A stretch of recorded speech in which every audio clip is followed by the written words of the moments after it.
Okay, though this was gone over last week. For those of you that would like a refresher, this is for you. And for those of you that are remote, this is also for you because unfortunately Mr. Scott forgot to hit the record button the last time he was doing this. So, let's talk about perspective, or rather, words in perspective. Now, it's lead up to when we start drawing, streets and signs, and our letters have to follow the guidelines of every other shape and perspective. Words perspective are actually kind of fun because, in my opinion, they're just as easy to do as cubes or rectangular prisms. So let's say that we just want to write the word go. First thing to keep in mind is that when you're doing it in perspective, place your vanishing point. You'll want to start usually with a vanishing point that's not directly in the center. It still works, but if you want room, put it to the far left or the far right. So if I just want to write the word go, I find two vectors. Let's say this one here and this one here.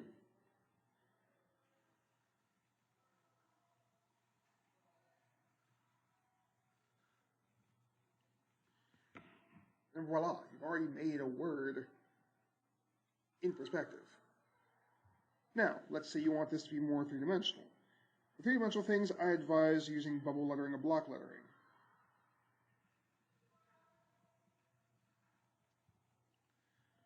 Using the exact same vectors, I'm going to keep in mind that this is still facing the vanishing point, so this won't be as fat as a regular G.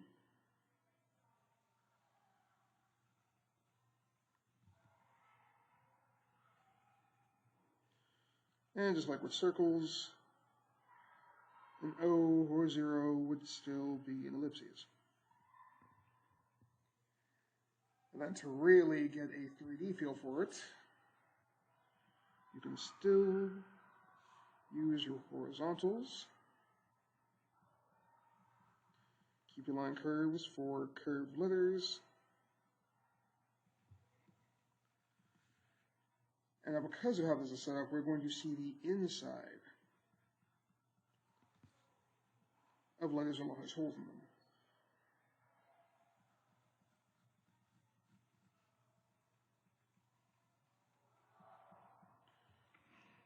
And there you go.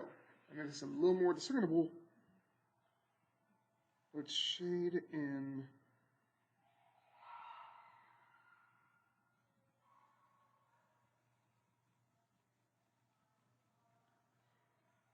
the new edges we made.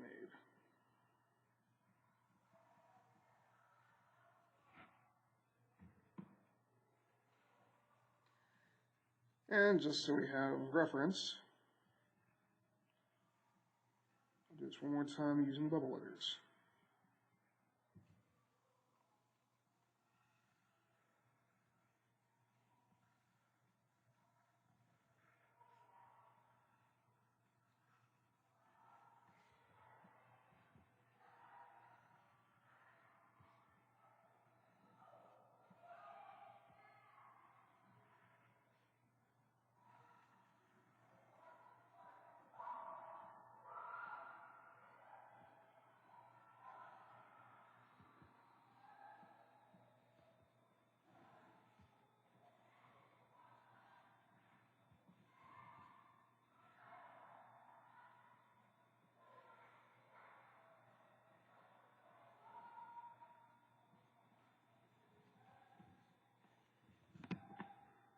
Like so.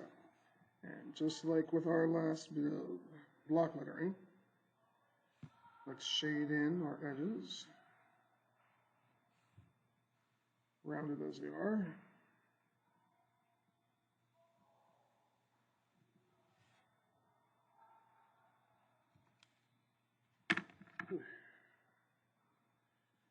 I have my pencil a little too tight and a little bit of cramping in my hand.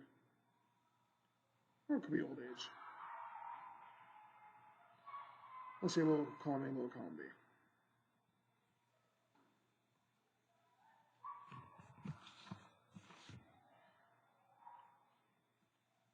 Once again, notice how I'm constantly turning the paper in ways to make this more comfortable. You don't have to keep your paper in one position the entire time. In fact, I encourage turning your paper around so you can always get the best possible line that you can draw.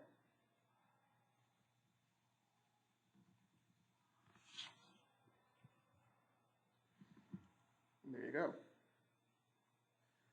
Now, before we break off, let us try this one more time using that newfangled two-point perspective we went over.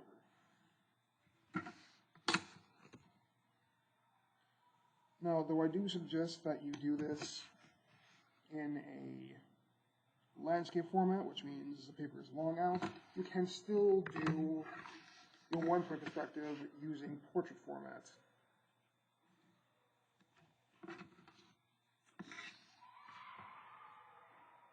Oh, actually, before even going into 2-point, also keep in mind, you don't necessarily need to have your word fit on the picture plane in the left or right direction. You can also, especially if you're using portrait format,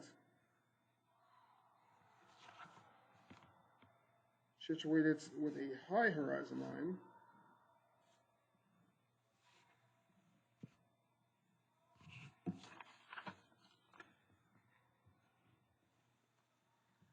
and once again, I'm just going to use block lettering like so. It's a little more computery.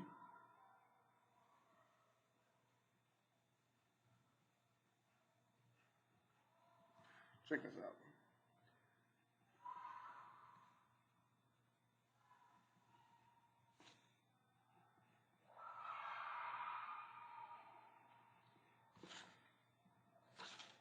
My G.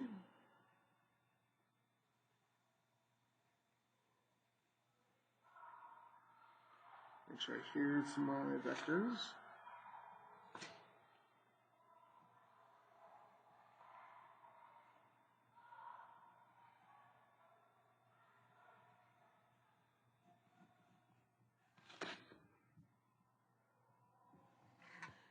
There's my G.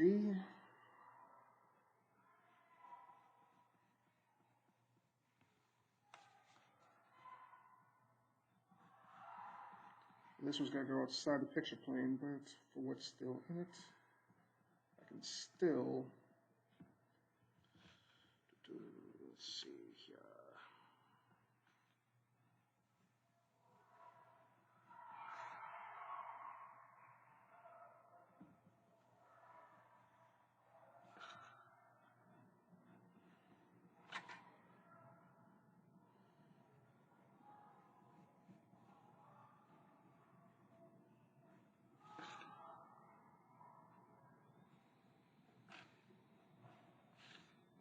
Like so, and then shade. Also keep in mind, you don't always have to shade in the same direction. Let me rephrase that. You don't always have to shade the edge. You can also shade the top face and then just not shade the edges. I'm only suggesting this so that your text is always easy to read.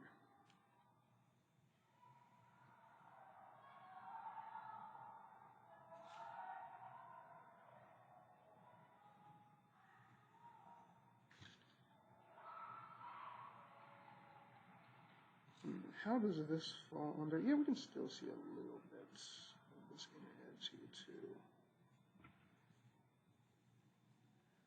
Depending on your word and how you set your vectors up, you can still use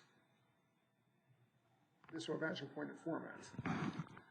Now, 2 points, you are going to have to use a landscape format because of the panoramic nature of 2 points.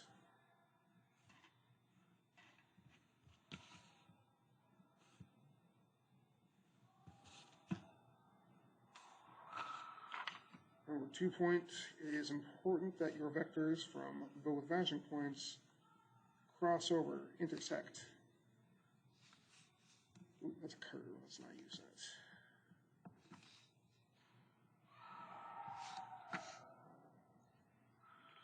So I'm going to use this one here.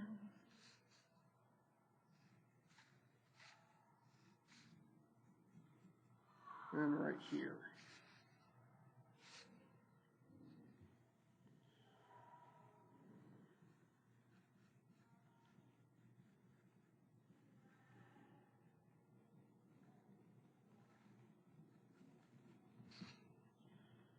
Once again, just follow my vectors along.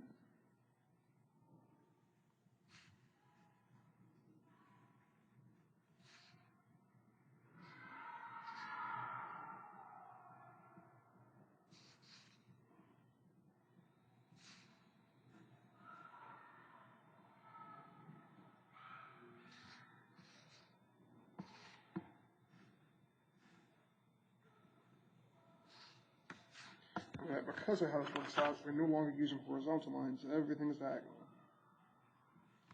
As we always say, draw lightly when doing perspective.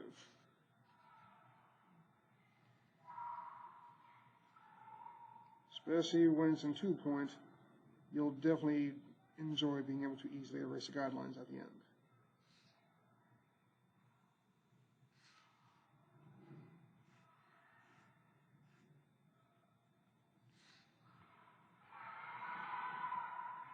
There's our G.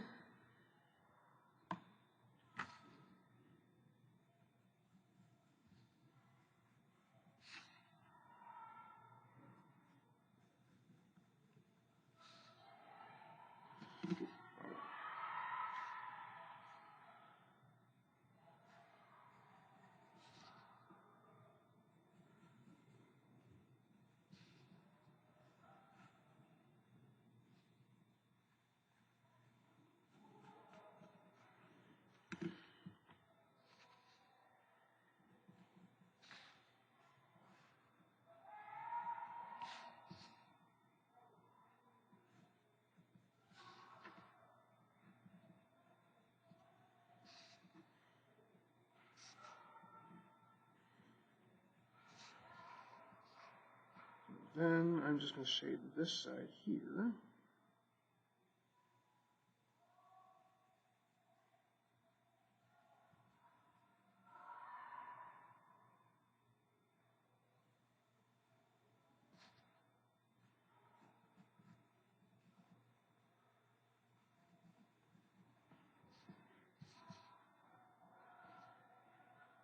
Okay, so there we go. It even has some overlap in here. Now, what's most important at the very end, erase your guidelines. And if you have drawn them, nice and light, and not anything like pen or marker,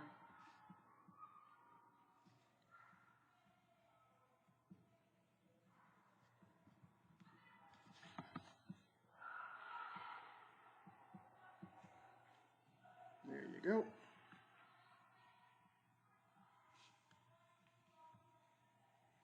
Get one of these guidelines out of the way.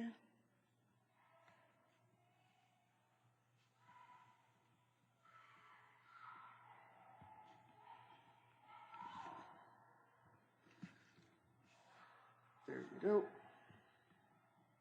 And one more.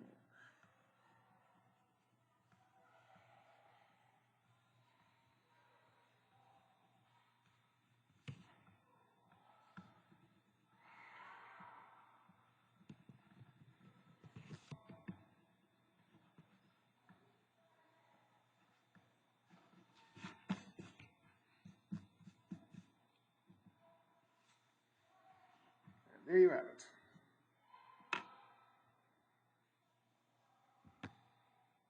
Now, this all ties into a project that will be assigned today.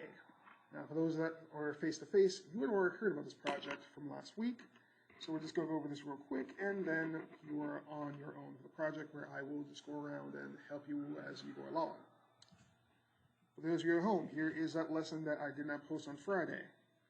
Now, keep in mind, this project will not be due until Tuesday, except for a few of you. You will see your accommodation momentarily. All right, good luck. Mr. Skyhouse.